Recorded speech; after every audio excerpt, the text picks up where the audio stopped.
começando.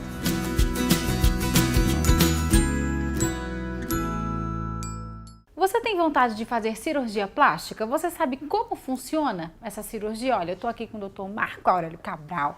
Ele vai explicar pra gente como é o pós e o pré-operatório. Muito bom dia, doutor. Bom dia, Marcela. Seja muito bem-vindo aqui aqui ao Cotidiano. Inclusive, essa é uma dúvida da Lanusa, nossa telespectadora, que enviou uma mensagem lá pro nosso Instagram, @TV Jornal no Interior. Marcela, eu quero saber como é a cirurgia plástica. Eu tenho medo de fazer, eu tenho algumas dúvidas. Então, Lanusa, hoje o doutor Marco vai responder todas elas. Muito bom tema, Marcela. Excelente questionamento, Lanusa. Bom dia. É o seguinte, hoje a primeira coisa que a gente tem que ter a certeza que o paciente ele está decidido. Chega muito paciente com dúvidas e tem uma coisa que para quem está do lado de cá, no caso o doutor, fica muito improvável a gente aceitar ou submeter alguma paciente quando ela está em dúvida. Porque muitos chegam querendo primeiro tirar a dúvida seguinte, doutor, eu tenho vontade, mas eu tenho medo. É verdade. Doutor, eu tenho medo de morrer. Essa palavra é uma coisa assim, nós escutamos muito. Doutor, é preciso fazer exame? Doutor, a cirurgia plástica deixa cicatriz? Doutor, o que é que a gente precisa fazer de pré-operatório? Eu posso me operar amanhã? Doutor, eu vou para um casamento sexta-feira. Eu posso fazer um procedimento hoje? Doutor, e o pós-operatório? Olha, eu quero me operar, mas eu quero voltar a trabalhar daqui a 5 dias. Doutor, eu só tenho férias tal dia. Como é que eu preciso? Isso é o questionamento do dia a dia do consultório. Por isso que eu estou dizendo que é excelente para a gente tentar sanar um pouquinho dessas dúvidas. Pessoal, seguinte, primeira coisa, o desejo. O que é que te incomoda? O bom cirurgião plástico, ele é muito improvável que ele não vá atrás dos teus defeitos. O mais correto, o mais certo, é que ele vá tentar objetivar em cima de suas queixas. Chega muitas pessoas assim, de doutor Marco, eu queria que o senhor me avaliasse da cabeça aos pés. Eu vou avaliar e por pior que essa pessoa tenha algum defeito, eu não posso estar indicando defeito nas pessoas. O que é que te incomoda? O que é que te deixa com a estima baixa? O que é que está apurrinhando o seu juízo? O caminho da queixa é esse. Uma vez decidido isso, uma boa pessoa na formação, em toda a sua carreira como cirurgião plástico, ele necessita que essa paciente faça um excelente pós-operatório. Esse pós-operatório, ele tem que ser muito além de uma cirurgia convencional, porque do ponto de vista prático, essa paciente tem uma queixa, mas não é uma doença. Eu costumo dizer que a doença está muito mais relacionada com o incômodo mental do que provavelmente com o corpo. Então a gente tem que fazer um pré-operatório muito bem feito para que a gente dê a certeza que essa paciente vai ser bem operada e vai ter um pós-operatório de forma adequada. E um resultado também satisfatório, não é, doutor? Marcela, hoje, a Sociedade Brasileira de Cirurgia Plástica, que é o órgão que nos rege, é o órgão que nos dá a orientação, as nossas determinações, o que eles mais prezam? Não fazer cirurgia combinada. Tem paciente que chega querendo operar da cabeça aos pés, a gente explica que o pós-operatório muitas vezes não é favorável, o transoperatório, cirurgias prolongadas, cirurgias que sobre anestesias de áreas diferentes. Hoje o que a sociedade mais pede para a gente é que a gente minimize as cirurgias. Que a gente discute hoje no mundo é cirurgia segura.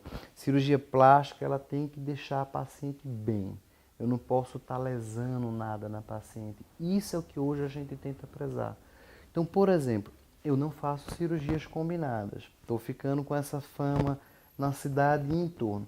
Isso eu não faço porque não quero. Eu não faço porque muitas vezes não é adequado para o corpo daquela paciente. A cirurgia, por menor que seja, ela gera um trauma. Ela gera uma reação inflamatória, uma reação de cascata em cadeia que nosso organismo tenta se defender contra aquele trauma. E isso muitas vezes gera incômodos no paciente, geram edemas no paciente, geram dor no paciente. E a recuperação também fica mais lenta, né? Completamente mais arrastada. Então hoje a gente orienta o intervalo de uma cirurgia e outra, ela deve ser no mínimo 3 meses, para que o paciente ele consiga se recuperar daquele trauma e consiga provavelmente entrar em outro trauma. Muitas vezes perguntam, doutor, é obrigatório fazer drenagem linfática? É obrigatório a gente frequentar uma fisioterapeuta, um esteticista para a gente preparar primeiro o corpo? Isso precisa ser bem avaliado. Isso antes da cirurgia? Antes da cirurgia e pós-cirurgia. O que a gente sempre indica é o seguinte, a cirurgia não é um trauma? Vai causar um edema? Vai. Vai causar uma retenção de líquido maior do que o normal? Vai.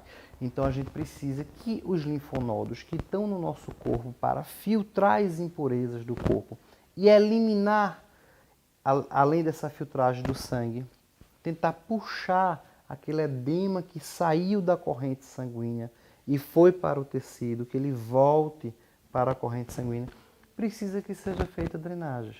Então hoje as drenagens a gente associa muitas vezes à tecnologia. Hoje a gente tem um arsenal de maquinaria fartos, todos eles praticamente com o mesmo objetivo, melhorar o edema, diminuir a dor, fazer com que a recuperação daquele tecido seja de forma melhor, diminuir as fibroses. Tudo isso quando associa a mão de uma pessoa capacitada, um fisioterapeuta, um esteticista treinado para aquilo ali. Quando a gente associa tecnologia, graças a Deus a gente tem excelentes resultados. Então hoje é um conjunto. Uma boa equipe cirúrgica, um bom pré-operatório, um excelente pós-operatório e um acompanhamento multidisciplinar para que o resultado daquela cirurgia seja o melhor possível e o paciente ele tenha um pós-operatório bem adequado. E, em média, quanto tempo após a cirurgia a pessoa consegue perceber o resultado final? Vamos dizer o seguinte, depende do procedimento. Com a prótese de mama, com 30 dias a paciente está vendo já a mama sem edema, já um resultado bem satisfatório. Uma lipoaspiração, dependendo de que área do corpo seja, em torno de 3 meses. Uma suspensão mamária, o resultado que ele vai provavelmente apresentar aproximadamente 3 meses. Não quer dizer que o paciente precise ficar 3 meses sem fazer suas atividades, sem trabalhar, não. Isso a gente quer dizer que o resultado que a gente vai ver praticamente como vai se apresentar aquela mama além dos 3 meses, com 3 meses a gente consegue perceber. Existe todo um processo de redução de edema, acomodação de prótese, redução, absorção do nosso organismo. Então, hoje há os pontos de cortes, como a gente fala, a média, 1 mês e 3 meses. Após 3 meses, geralmente, a gente tem os resultados finais do que a gente gostaria que tivesse. Muito bem, nosso bate-papo, como sempre, muito esclarecedor. Muito obrigado, Viu, doutor? Marcela. Bom dia. Obrigada. Bom dia cotidiano. Bom dia, mas se vocês têm outras dúvidas, corre lá no nosso Instagram, no @TV Jornal no Interior, ou nesse site que está aparecendo aí na sua tela. Obrigada, viu, doutor? Obrigado, Bom dia, prazer. até a próxima. Até a próxima. Tchau, tchau.